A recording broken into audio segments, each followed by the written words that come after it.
L'amour est la base du christianisme. S'il n'y a pas d'amour dans le christianisme, on ne peut plus parler de christianisme. Parce que le premier caractère de Dieu, c'est l'amour. Dieu lui-même est amour. Dieu lui-même est l'expression de l'amour. Alors, la parole de Dieu dit que l'amour ne soupçonne point le mal. L'amour accepte tout. L'amour pardonne tout. L'amour, ainsi de suite, etc., etc., etc.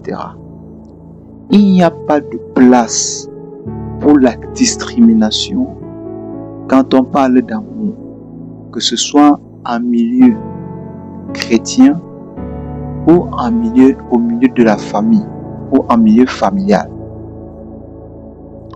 Je vous recommande, leaders, parents,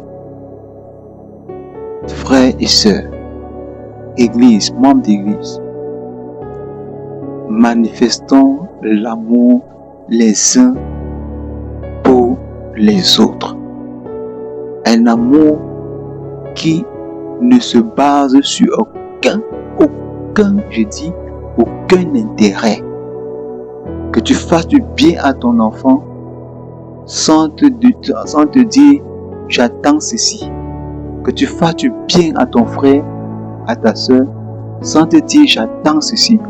Ou alors que tu aimes ton frère, pas parce qu'il doit forcément te donner quelque chose, soit pas forcément parce qu'il doit te rendre un service, mais juste parce que tu aimes. C'est de cet amour que Dieu recherche. Même au milieu des frères et des sœurs dans les familles naturelles. Aimez-vous. Aimez-vous. Si tu es le petit frère et que tu as plus d'argent que ton grand frère, aime ton grand frère et donne-lui sa place d'aîné. Aimons-nous.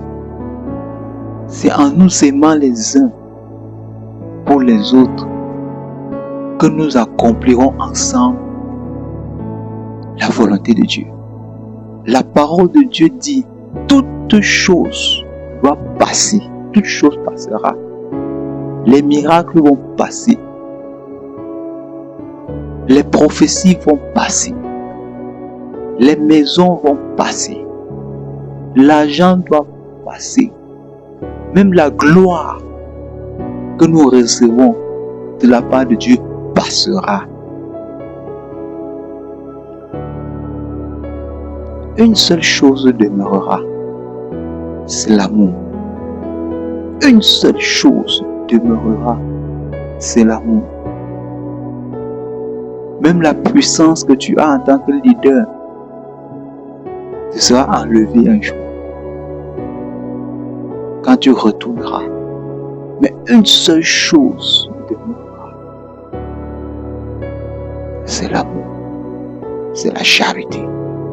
Et un amour typique du genre d'amour que Dieu a eu pour nous les mauvais, pour nous les méchants, pour nous les incrédules,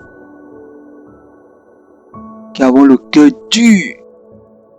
Il a quand même eu l'amour pour nous, jusqu'à venir sur terre se sacrifier au nom de Jésus.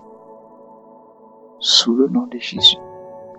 Pourquoi tu ne peux pas manifester ce même amour pour tes enfants? Pourquoi ne peux-tu pas manifester cet amour pour tous les fidèles ou pour tous les membres de ton église?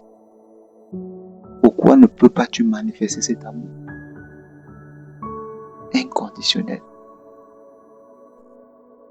N'attends pas qu'on te rende un service pour aimer.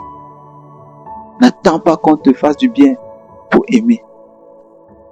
N'attends pas qu'on œuvre pour qu'on œuvre pour ce que tu veux,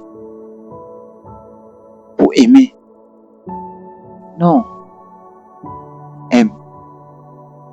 Parce que c'est la seule chose qui va demeurer. C'est la seule chose qui compte pour Dieu. C'est l'amour. Jésus en mourant sur la croix, quand tu regardes la position de ses mains, la position de ses mains était largement ouverte à l'horizontale. Et c'est un symbole pour dire, moi, Dieu, j'aime tout le monde. J'aime les musulmans. J'aime les bouddhistes. J'aime les pécheurs. Même le criminel qui est à côté de Jésus. Jésus l'a aimé. Et le même soir, il s'est retrouvé au paradis. Quel amour!